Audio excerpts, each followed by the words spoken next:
नमस्कार, आप सभी का स्वागत करती हूँ भारत 24 पर। मैं हूँ आपके साथ पूर्णिमा मिश्रा और वक्त है दहाड़ का। 5 अगस्त को शेख हसीना के तख्ता पलट के बाद हिंदुओं के खिलाफ बांग्लादेश में जो हिंसा का दौर शुरू हुआ वो बदस्तूर जारी है। यूपी के संभल में भी पिछले दिनों हिंसा का तांडव देखा गया। इस पर जमकर राजनीति भी हो रही है। योगी ने कहा कि अगर कोई ये सोचता है कि बांग्लादेश में जो हो रहा है तो वो बता दूं कि यहाँ भी बांटने वाले तत्व मौजूद हैं जो पूरी तैयारी के साथ पहले से खड़े हैं, जो सामाजिक एकता को तोड़कर आपको बांटकर काटने और बंटवाने का पूरा इंतजाम करके बैठे हैं। लेकिन इसके आगे जो योगी आदित्यनाथ ने कहा उसने सियासत में गर्माहट पैदा कर दी है। योगी आदित्यनाथ ने कहा कि दुश्मन बगल के देश में कैसे कैसे काम कर रहा है। अगर किसी को गलतफहमी हो तो 500 साल पहले बाबर के एक सिपह सालार ने अयोध्या में जो किया, जो काम संभल में किया गया, जो काम आज बांग्लादेश में हो रहा है, तीनों की प्रकृति, तीनों का डीएनए एक जैसा है और इसीलिए गलतफहमी में मत रहना। बस उनके इसी स्टेटमेंट पर सियासी हंगामा मचा है। चारों तरफ सियासी बयानों का दौर जारी है। अखिलेश यादव ने भी सीएम को अपना डीएनए टेस्ट कराने की चुनौती दे दी है। पहले आपको सुनवा देते हैं, इस पर आया वार पलटवार और उसके बाद करेंगे सवालों का रुख। 500 वर्ष पहले बाबर के एक सिपह सालार ने जो काम अयोध्या में किया था, जो काम संभल में किया था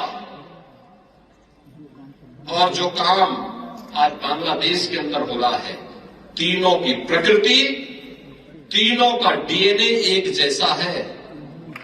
गलतफहमी में मत रहना। मुझे नहीं पता कि मुख्यमंत्री जी कितना साइंस जानते हैं, मुख्यमंत्री जी ने कितनी बायोलॉजी पढ़ी है, मैं नहीं जानता हूं। लेकिन मैं उनसे एक बार निवेदन करना चाहता हूं कि बार बार वो डीएनए की बात कर रहे हैं, डीएनए की बात न किया करें।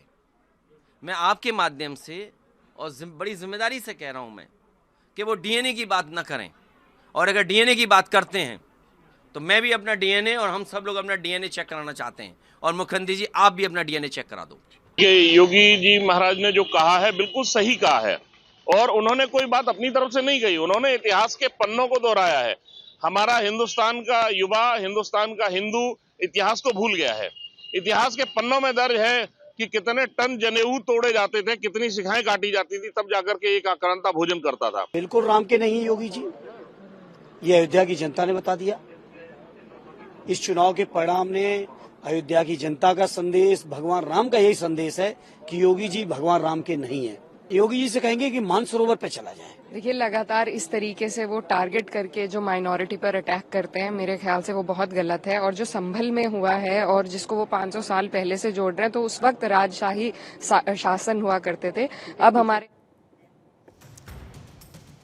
तो आज जिन सवालों के इर्द गिर्द रहेगी दहाड़ की चर्चा, उसमें पहला सवाल यही है कि योगी ने क्यों याद दिलाया 500 साल पहले का बाबर काल। दूसरा सवाल आज ये रहेगा कि क्या अभी से सधने लगा है 2027 का सत्ता का समीकरण। तीसरा सवाल, संभल पर सियासी पर्यटन का जवाब है क्या योगी का स्टेटमेंट। चौथा, बटेंगे तो कटेंगे का एक्सटेंडेड वर्जन लेकर आए हैं योगी आदित्यनाथ। पांचवा, क्या हिंदुओं की एकजुटता का जरिया बन रही है बांग्लादेश की हिंसा। हमारे साथ बीजेपी के प्रवक्ता शरद त्रिवेदी मौजूद हैं, कांग्रेस की प्रवक्ता प्रियंका गुप्ता हमारे साथ हैं, समाजवादी पार्टी के प्रवक्ता मनोज यादव इस वक्त मौजूद हैं। इसके साथ ही अखिल भारतीय हिंदू महासभा के अध्यक्ष हैं स्वामी चक्रपाणी महाराज, डिबेट का हिस्सा हैं। मुमताज आलम रिजवी साहब है, मुस्लिम विद्वान के तौर पर, स्कॉलर के तौर पर हमारे साथ जुड़े हुए हैं, और सर्वेश पाठक जी राजनीतिक विश्लेषक के तौर पर स्टूडियो में इस वक्त मौजूद है। आप सभी मेहमानों का बहुत बहुत स्वागत करती हूं। और सबसे पहले शरद त्रिवेदी, आप ही के पास आते हुए, योगी आदित्यनाथ का एक और स्टेटमेंट, ये कहा जा रहा है कि बटेंगे तो कटेंगे का एक्सटेंडेड वर्जन है क्या। चुनाव आने से पहले और चुनावी तैयारियों के बीच शायद बीजेपी कोई मौका नहीं छोड़ती माइनॉरिटीज पर अटैक करने का, ये कह रहा है विपक्ष। क्या जरूरत पड़ी योगी आदित्यनाथ को एक बार फिर से डीएनए का जिक्र करने की, जब विपक्ष ने कह दिया कि आप भी करा लीजिए अपना डीएनए टेस्ट, हम भी करा लेते हैं।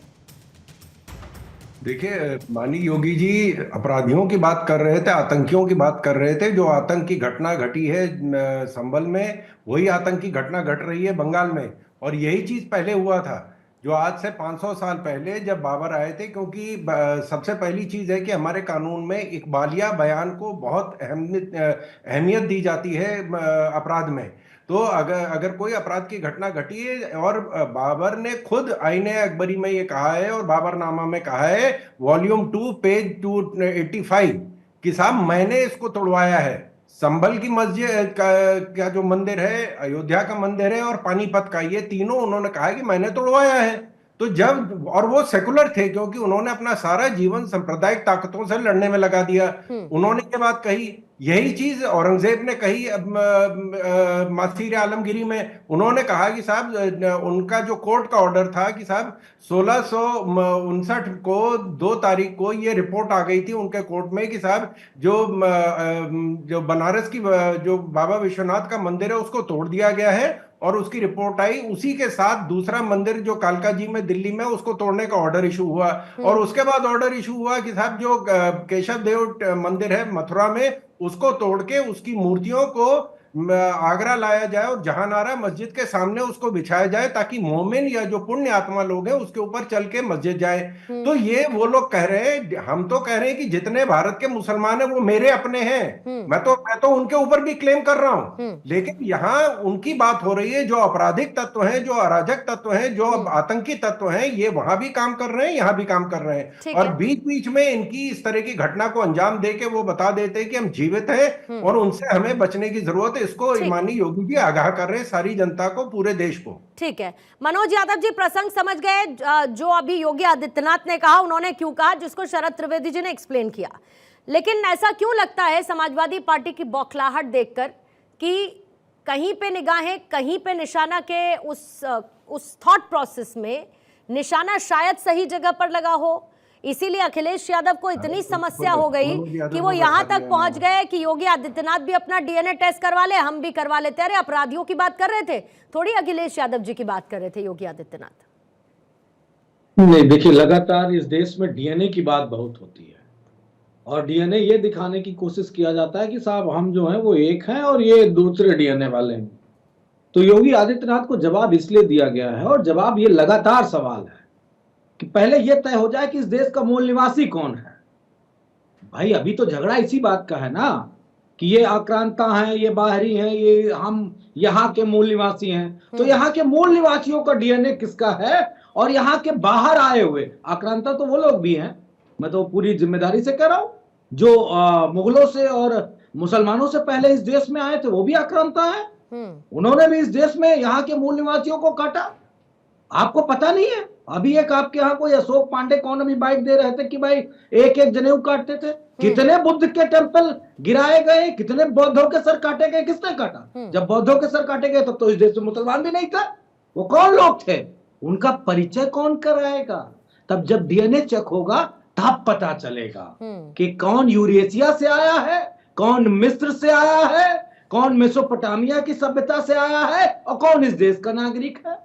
तब पता आएगी ना बात समझ में कि आक्रांता सिर्फ मुसलमान ही नहीं रहे इस देश में, इससे पहले वाले भी आक्रांता रहे जो आए और यहाँ के लोगों को, कोई एक देश में नहीं हुआ है। कनाडा में जाएंगे, कनाडा के आदिवासी मूल निवासी थे, वहां जाके पहले फ्रांसीसी चले गए, इसके बाद वहां पे इंग्लैंड वाले चले गए। इसी तरह अमेरिका में भी है, वहां पे ब्लैक लोग रहते थे, वहां भी पहले फ्रांसीसी और ये लोग चले गए। तो ये पूरे दुनिया का लगभग इतिहास यही है। मैं एक ही बात कहना चाहता हूं, योगी आदित्यनाथ जी, आप एक असफल मुख्यमंत्री हैं। आपकी पुलिस ने इस देश के, इस प्रदेश के 5 जिम्मेदार नागरिकों को, जिनका दोष पत्थर चलाने का था, उनकी हत्या आपने करवा दी। और अब उस हत्या पे पर्दा डालने के लिए डीएनए, संभल, फलाना, धमाका, मैं डालूंगा याचिका, मैं डालूंगा, मैं हिंदू हूं, मैं डालूंगा कि बौद्ध मठ कहां पे है। स्वामी विवेकानंद जी ने लिखा है अपनी किताब में कि जो 4 धाम है, इस पे पहले बौद्ध मठ हुआ करते थे। क्या करेंगे, कौन सी डिबेट ले चलेंगे? आप पूर्णिमा जी कैसे प्रोटेस्ट करेंगी, हमारे सवालों को कैसे आप जवाब देंगी, या कोई इस देश का नागरिक कैसे जवाब देगा अगर बहस इस तरफ चली जाएगी? बौद्ध मठ इस देश की पहचान है। लाइट ऑफ एशिया कहा गया, light of Asia. Light of Asia को मतलब आरएसएस वाले नहीं समझते होंगे, उनको तो अंधेरा पसंद है, ये मैं अच्छे से जानता हूँ, तभी उन्होंने पता नहीं कौन कौन सी धाराएं खत्म करा दी हैं। इसलिए मैं स्पष्ट रूप से कहना चाहता हूँ कि डिबेट इस बात पे होनी चाहिए कि कौन नकारा और निकम्मा टाइप का प्रशासनिक व्यक्ति बैठा है उत्तर प्रदेश में, जो लोगों की हत्याएं करवा के अपनी राजनीतिक रोटियां सेक रहा है। और आपके हिसाब से मैं अगर चलूं तो चर्चा इस पर भी होनी चाहिए कि फिर आक्रांता कौन है, और सिर्फ मुस्लिमों को आक्रांता कहना ठीक नहीं है, फिर ये भी तलाशिए कि और कौन कौन आक्रांता है। शरद त्रिवेदी जी अगर हैं तो कंफर्म कीजिएगा, फिर मैं उनसे इसका जवाब लूं। ठीक है, अभी नहीं है। प्रियंका जी आपके पास आते हुए, क्योंकि एक बार फिर से डीएनए का जिक्र योगी आदित्यनाथ की तरफ से किया गया, लेकिन सबसे बड़ी बात ये भी साथ साथ कहते हैं योगी आदित्यनाथ की जो राम का नहीं वो किसी का नहीं, अयोध्या का जिक्र करते हैं, संभल का जिक्र करते हैं, बांग्लादेश का जिक्र करते हैं, और खास तौर से जो अयोध्या और जो मामला अभी चल रहा है इस वक्त संभल में जो भी इशू हुआ उसका तो हवाला किताबों के जरिए भी मिलता है ना। अब उसका हवाला उन किताबों में मेंशन है जिसके आधार पर वाली किताब ले आओ, ब्लू वाली। मुझसे कुछ कह रहे हैं आप मनोज जी? नहीं, ठीक है सर, मुझसे नहीं कह रहे हैं। प्रियंका जी मैं अपने सवाल को जारी रखती हूँ। उनका जिक्र तो उन किताबों में भी मिलता है। अगर योगी आदित्यनाथ अयोध्या का जिक्र कर देते तो ये किससे छिपा है कि कैसे मंदिर तोड़कर बाबरी मस्जिद बनवाई गई? संभल में अगर किताबों में इसका आधार मिलता है कि कैसे मंदिर को तोड़कर मस्जिद बनाई गई, और अगर प्रदेश का मुखिया इस बात का जिक्र करता है और ये कहता है कि अपराधियों के खिलाफ हम लोग मजबूती के साथ खड़े हैं उनके खिलाफ कार्रवाई करने के लिए, तो क्या गलत कह देते हैं? देखिए पूर्णिमा जी, मुझे लगता है कि अपराधी कौन होता है जिसके ऊपर अपराध सिद्ध हो जाता है। अभी तो किसी के ऊपर अपराध सिद्ध ही नहीं हुआ, तो अभी तो अपराधी कोई है ही नहीं यहाँ पर। यहाँ पर एक व्यवस्था थी जिस व्यवस्था के अंतर्गत वहां पर गोलियां चली और गोलियों में 5 लोगों की मौत हो गई। उस मौत का जिम्मेदार सरकार और प्रशासन और इस देश की जो न्यायपालिका है, जो जुडिशरी, उसको जाता है। मैं पूछना चाहती हूँ कि आज यहाँ पर डीएनए की बात हो रही है, तो मैं पूछना चाहती हूँ कि जो मुख्यमंत्री जी हैं उनको विदेश नीति पर बोलने का मुझे नहीं पता कि वो किस हद तक बोल सकते हैं, और मुझे नहीं पता कि उसका क्या सोल्यूशन दे सकते हैं, पर वो आज अपनी सरकार पर पूरी तरीके से एक सवालिया निशान लगा रहे हैं कि किस तरह से आज हिंदुस्तान का 140 करोड़ जो नागरिक है वो ये आज मतलब चिंतित है वहां पर, जो बांग्लादेश में हमारे हिंदू भाई बहन है, अल्पसंख्यक है, उनकी सुरक्षा को लेकर। तो ये सरकार उस पर क्या कदम उठा रही है? मुझे लगता है कि आज उनके खुद के मुख्यमंत्री, उनके खुद के सांसद इस बातों पर सवाल उठा रहे हैं, तो ये चिंता का विषय है। और कांग्रेस पार्टी ये चाहती है कि वहां पर रह रहे अल्पसंख्यक और हिंदू समुदाय के लोगों की सुरक्षा सुनिश्चित की जाए, और उसके लिए कांग्रेस पार्टी सरकार के साथ खड़ी है। जो भी विदेश नीति वो अपनाते हैं, जिस विदेश नीति के अंतर्गत वो चर्चा करना चाहते हैं, वो चर्चा करें। हम पूरी तरीके से उनका सहयोग करने को तैयार है, क्योंकि वहां रह रहे अल्पसंख्यकों की सुरक्षा की जिम्मेदारी अगर हमारी है तो हम पूरी तरीके से उसका निर्वहन सरकार के साथ खड़े होकर कंधे से कंधा मिलाकर करेंगे। ये हमारा पूरा स्टैंड है और पूरी तरीके से क्लियर है। पर सरकार क्या कर रही है, ये एक सवालिया निशान है कि सरकार ने इससे पहले एक समिति का गठन भी किया था। उस समिति की क्या रिपोर्ट है, उस पर क्या एक्शन हुआ, जो आदरणीय जो है गृह मंत्री जी ने बनाई थी, तो मुझे लगता है कि उस पर भी बताना चाहिए कि सरकार ने अब तक क्या एक्शन लिया है और आगे क्या उसकी रणनीति होगी, क्योंकि विदेश नीति का जो हिस्सा है वो केंद्र सरकार को देखना है, वो राज्य सरकारों को नहीं देखना। मुझे लगता है कि इस तरह की बयानबाजी वहां रह रहे अल्पसंख्यकों और हिंदू समुदाय पर पूरी तरीके से किस तरह का असर डालेगी, ये भी सोचना चाहिए कि आप अपने प्रदेश को तो संभाल नहीं पा रहे, पर आप जाकर दूसरे देश में रह रहे हमारे हिंदू भाई बहनों पर किस तरह का जो है एक पूरी तरीके से, मुझे लगता है कि इन सब बातों का क्या असर पड़ेगा हमें यहाँ रहकर नहीं पता। तो हमें उनकी सुरक्षा सुनिश्चित करनी है, ना कि बयानबाजी करके अपनी राजनीति अपने प्रदेश की चलानी। अपना प्रदेश तो संभल नहीं रहा, आपके प्रदेश में तो आए दिन कहीं बहराइच हो जाता है, तो कहीं संभल हो जाता है, और आगे न जाने क्या क्या हो जाएगा।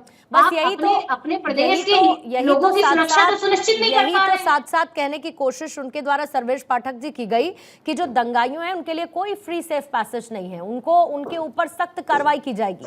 लेकिन इसमें बात करते करते डीएनए का जिक्र कर देने के आखिर मायने क्या हैं? एक तरफ एक कहीं ना कहीं सियासी पर्यटन देखने को मिला, किस तरीके की कोशिश संभल में जाने की गई विपक्षी दलों द्वारा, डिस्पाइट ऑफ वहां का लॉ एंड ऑर्डर खराब है। क्या आपको लगता है कि योगी ने उसका भी जवाब देने की कोशिश इसके साथ की है?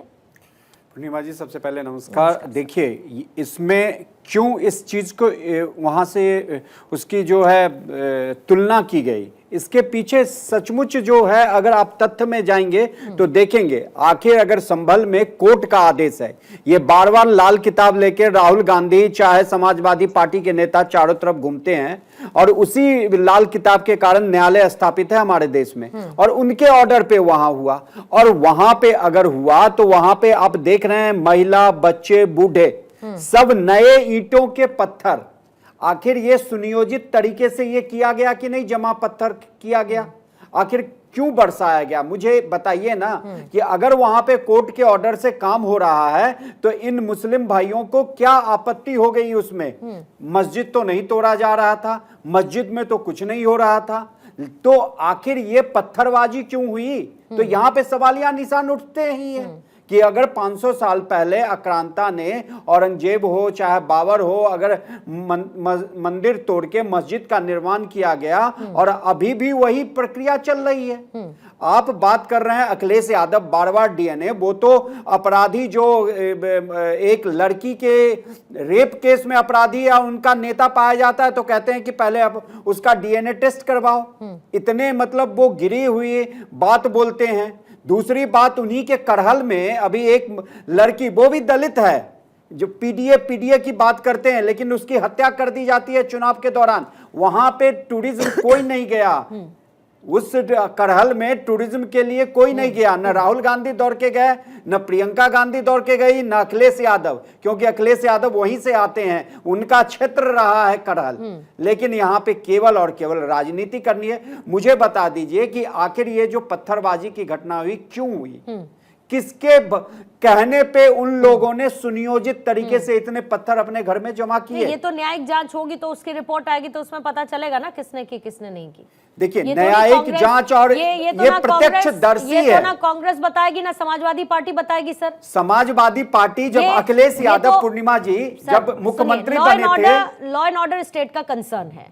अगर पश्चिम बंगाल में कुछ होता है, संदेश खाली का मामला सामने आता है जहां पर कोई नहीं जाता, मैं कहती हूँ इनमें से कोई भी नहीं गया, लेकिन फिर भी जवाबदेही वहां की राज्य सरकार की थी ना लॉ एंड ऑर्डर सिचुएशन के लिए अगर वो बिगड़ती है।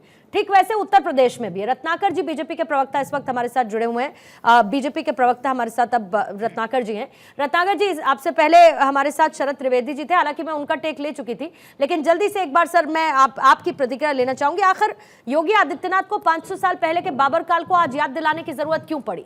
और इसी बात के साथ आते हुए कि जब हम लॉ एंड ऑर्डर की बात करते हैं सर, वो तो स्टेट कंसर्न है ना, जब दूसरे किसी राज्य में इस तरीके की घटना होती है तो वहां की राज्य सरकार की जवाबदेही है।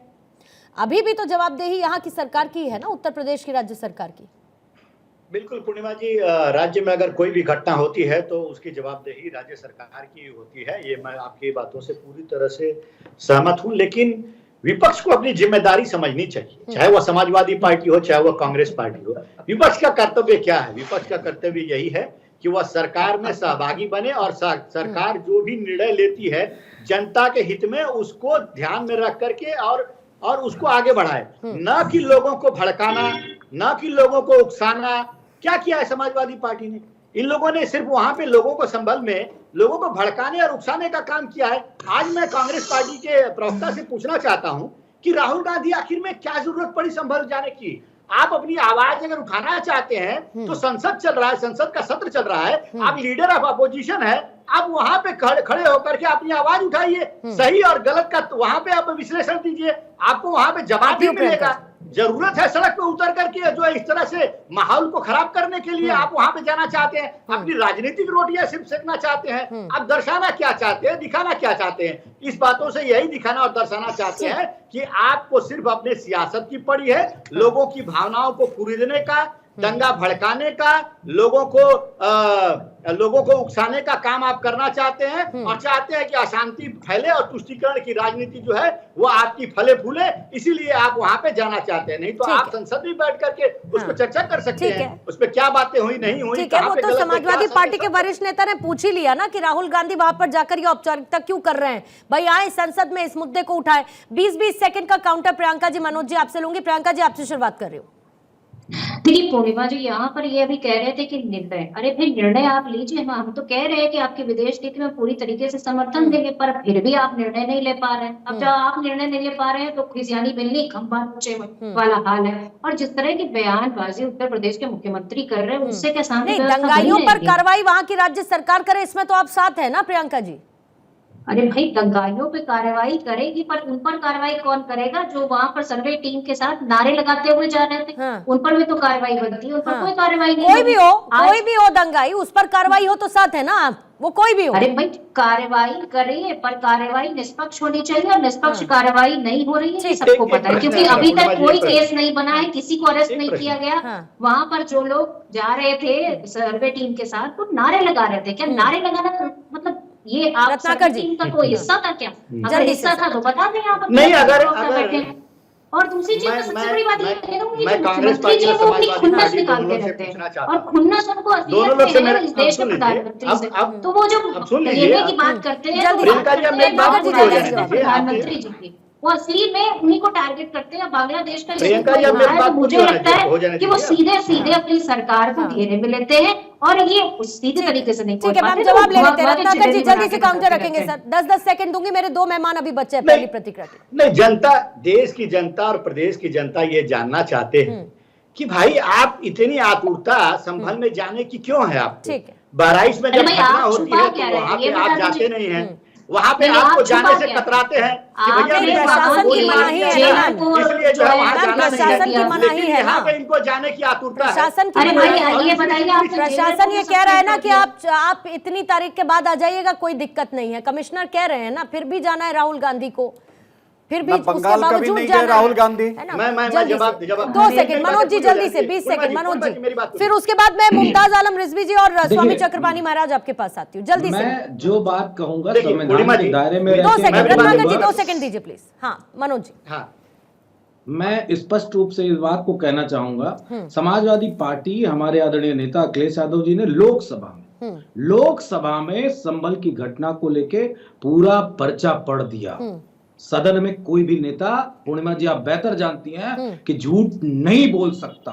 तो जो कुछ कहा गया समाजवादी पार्टी का वर्डिक्ट संभल को लेके कि किन अधिकारियों ने किसको लाठियां किस पे चलवाई, कैसे दंगा भड़का, कैसे लोगों ने पत्थरबाजी शुरू की, सब कुछ पूरा वर्डिक्ट समाजवादी पार्टी ने सदन में रख दिया। और सदन को अगर ये बीजेपी के लोग नहीं मानते तो फिर मैं माफी चाहता हूं, फिर मैं तो कोई वर्डिक्ट देने सदन में लायक किसने हूं ही रखा है? नहीं। आप ही के नेता ने रखा है, और वो झूठ हाँ, परोसने में माहिर है। झूठ किस तरह कैसे से परोस लोगों को सकते हैं? भड़काने में माहिर है, आपको नहीं मालूम किस है तरह क्या? से लोगों को नहीं, सदन में झूठ नहीं बोला जा सकता है रत्नाकर सिंह, बदतमीज हाँ। तरह की बात ना आप करो। आप खुद ये टीवी चैनल नहीं, वो सदन है। देश की वो सदन नहीं है। देश की जनता से क्या? झूठ बोलते हैं। क्या अरे झूठ? पहले तमीज सीखिए, किस क्या तरह से झूठ? बात करना होगा। क्या मनोज भाई, झूठ? इस तरह कौन सा झूठ?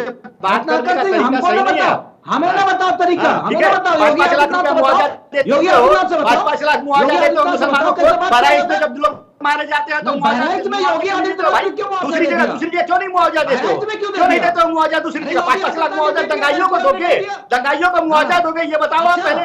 दंगाइयों को ये मुआवजा बताओ, दिया जाता है, ये कौन समाजवादी कहते पार्टी दंगाई करती है? है, ये अखिलेश यादव करते हैं, आपकी कौन पार्टी है? के क्या नेता तय करते हैं। करोगे कि अरे कोई बहराइच दंगाई में है? क्यों नहीं आप गए? वहाँ पे मुआवजा क्यों नहीं दिया आपने? मिश्रा जी को मुआवजा दिया, मारे गए मिश्रा जी। मुसलमानों ठीक है, मुसलमानों को ठीक है, लेकर ठीक है, तोड़ने का ठीक काम है, करते हैं आप। दे दिए ना, क्यों दे दिए तुम? ठीक है। जब योगी आदित्यनाथ अरे, ने दे दिया ठीक है, था, अभी तुम अभी क्यों दे? मनोज, अभी हम तो मनोज जी, देंगे, मनोज जी, हमको जहाँ मनोज जायज जी, लगेगा हम दंगाइयों को और तुम्हारे एक कोई सेकंड बात रत्नाकर जी नहीं प्लीज, करते। रत्नाकर जी, हम रत्नाकर जी दंगाइयों एक को सेकंड।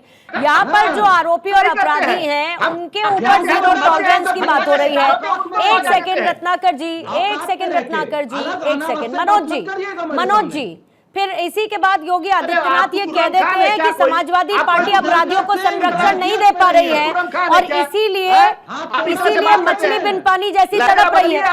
इसीलिए कह देते हैं ना कि वो मछली बिन पानी जैसे तड़प रही है समाजवादी पार्टी, क्योंकि अपराधियों को संरक्षण नहीं दे पा रही है। ठीक है रत्नाकर जी प्लीज रुकिएगा सर।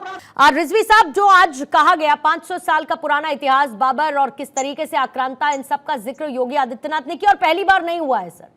अयोध्या में हर किसी ने देखा और बांग्लादेश की स्थिति हर किसी को पता है, लेकिन हर जगह उधर बांग्लादेश में हिंदुओं पर अत्याचार हो रहा है और इधर जो भी दंगा होता है फिर उसके बाद जो नाम आते या जो आरोपी आते हैं और एक तरीके से फिर वही बटेंगे तो कटेंगे, हिंदू मुस्लिम, इस तरीके की राजनीति आगे बढ़ने लगती है। आप योगी आदित्यनाथ को के स्टेटमेंट को कैसे देखते हैं, और खासतौर पर जब वो दंगाइयों को लेकर जीरो टॉलरेंस की बात करते हैं, तो ये तो राज्य सरकार की पहल अच्छी नजर आती है कि नहीं आती है? देखिए मैडम, मैं एक चीज कहना चाहता हूं कि हमारा देश जो है वो बाबरनामा से नहीं चल रहा है, हमारा देश जो है तुजुके जहांगीरी से नहीं चल रहा है, हमारा देश आईने अकबरी से नहीं चल रहा है, हमारा देश चल रहा है बाबा डॉक्टर भीमराव अम्बेडकर के संविधान से। ठीक बात। और 15 अगस्त 1947 को हमारा देश आजाद हुआ, 26 जनवरी 1950 को हमारे देश को संविधान मिला, और 75 साल में हमें एक मजबूत डेमोक्रेसी मिली है, जमहूरियत मिली है, जिसके जरिए ये देश चल रहा है। अब सवाल ये है कि आप किसके जरिए देश चलाना चाहते हो, कहाँ डीएनए ढूंढ रहे हो, और आप बताइए 2 घंटे में हमारे चंदौली के जज साहब ने फौरन कह दिया जाके जांच कर लीजिए, और राहुल गांधी अगर जाना चाहते हैं 5 दिन बाद, तो परेशानी हो रही कि साहब इतनी जल्दी क्या है, मतलब दंगा कराने की जल्दी थी, लेकिन अगर कोई आंसू पूछने जा रहा है तो उसमें जल्दी क्या है।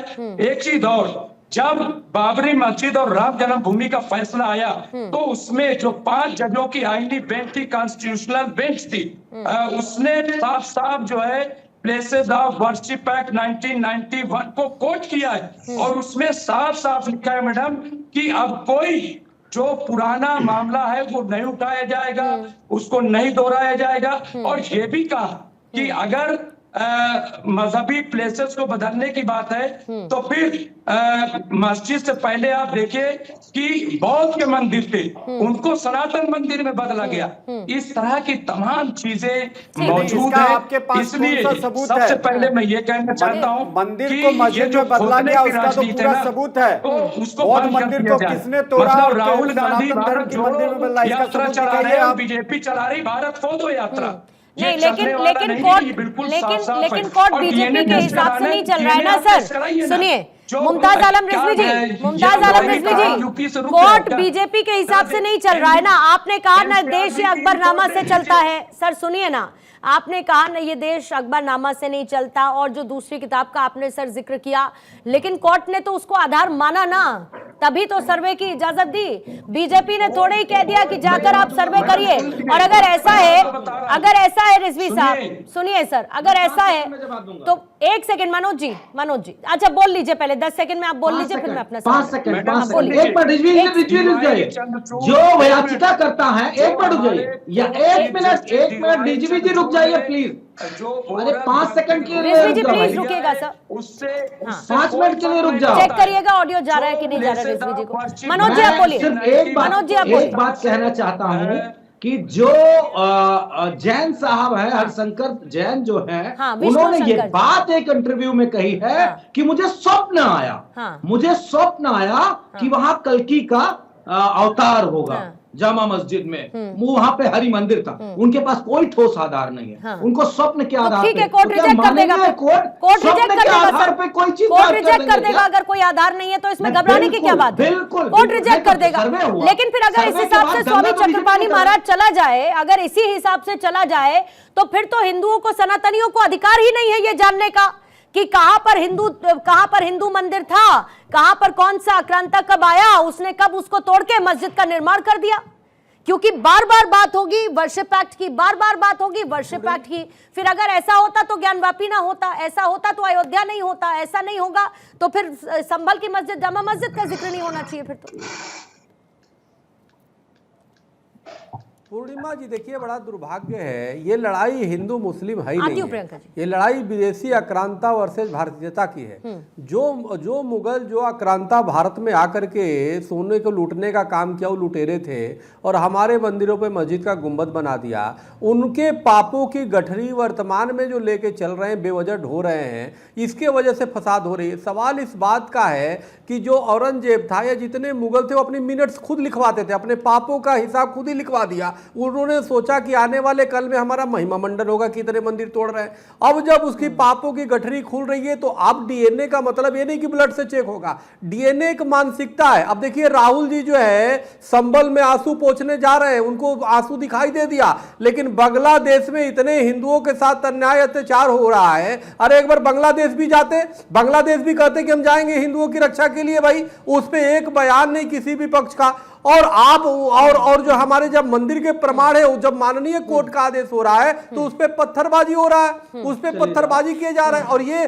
काशी जी में भी हुआ, अपने पूरा देश पूरे दुनिया ने देखा माफी के किस साथ प्रकार के नमाजियों ने वहां पे। रत्नाकर जी आप अपनी बात कर लीजिए, मनोज जी मैं 10-10 सेकंड ज्यादा से ज्यादा दे पाऊंगी। रत्नाकर जी प्लीज। देखिए पूर्णिमा जी, देखिए ये डीएनए एक होने का मतलब यही है कि ये वो लोग हैं जो मजहब को संविधान से ऊपर मानते हैं। ठीक है। ये वो लोग हैं जो न्यायपालिका के आदेश को नकारते हैं। ये वो लोग हैं जो प्रशासन को अपने हाथ में लेकर के फायरिंग करते हैं।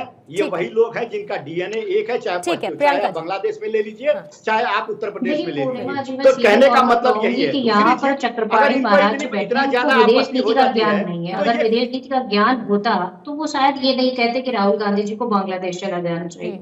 पर मैं ये जरूर बताऊंगी, आज जो राहुल गांधी जी हैं वो उत्तर प्रदेश से चुने हुए सांसद हैं और जो कोई 1.5 लाख वोटों से नहीं जीते थे, लगभग 4 लाख वोटों से जीते थे। आज इस देश तो उनको जाने का वहां पर अधिकार है, नेता प्रतिपक्ष है। और इससे पहले भी ये पहली बार नहीं है कि वो कहीं गए हैं, कहीं पर अन्याय होता है, चाहे वो परसौल हो चाहे मंदसौर हो। मैं स्पष्ट रूप से सिर्फ ये अपनी अंतिम वक्तव्य में चक्रपाणी महाराज जी से निवेदन करूंगा, शोकेस के लिए ढाल और तलवार थोड़ी नहीं लगा रखी। इनका डेलीगेशन भेजिए तलवार ढाल लेके बांग्लादेश, धर्म के रक्षक बने, कम से कम जाए वहां धार्मिक प्रक्रिया में जाके रक्षा करें। कौन मना कर रहा है? हम चंदा भी दे देंगे, अगर पैसा ना हो तो किराया भाड़े की व्यवस्था कर देंगे, क्योंकि धर्म ध्वजा उठाए हैं तो क्या सिर्फ माल काटने के लिए हटाए? आप तो यहाँ पे दंगों को प्रोत्साहन दिला रहे हैं। चलिए ना, बिल्कुल चलना चाहिए, चलिए आप भी चलते हैं, हम भी चलते हैं। नीति में आप जिस प्रकार से चक्रव्यूह में फंसते जा रहे हैं और जानबूझ करके जिहादी मानसिकता को बढ़ावा दे रहे हैं, तो ये दुर्भाग्यपूर्ण है। आप मुगलों की पाप की गठरी को लेकर चल रहे हैं।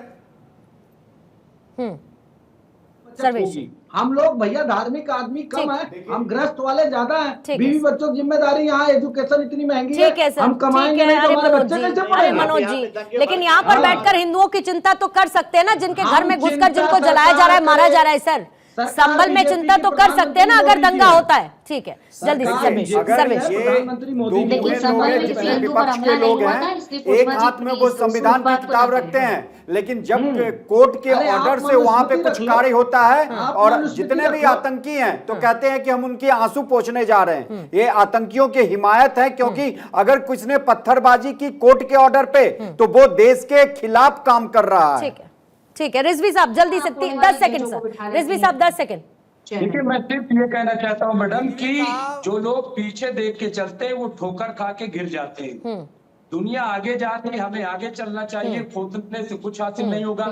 और कई बार तो मुझे लगता है कि सारा विकास जो मोदी जी का है, योगी जी का है, वो सब जमीन के अंदर ही दफन है, और इसीलिए जो है जमीन खोदने में लगे हुए हैं। भाई कुछ ठीक है सर, साथ साथ अगर आगे चलना चाहिए सर, अगर आगे की तरफ चलना चाहिए तो आगे की तरफ साथ साथ भी चलना चाहिए, बटकर नहीं चलना चाहिए। कम से कम ये तो देश के लिए ही भलाई होगा और सब मिलकर साथ चलेंगे तो इससे अच्छी क्या बात हो सकती है।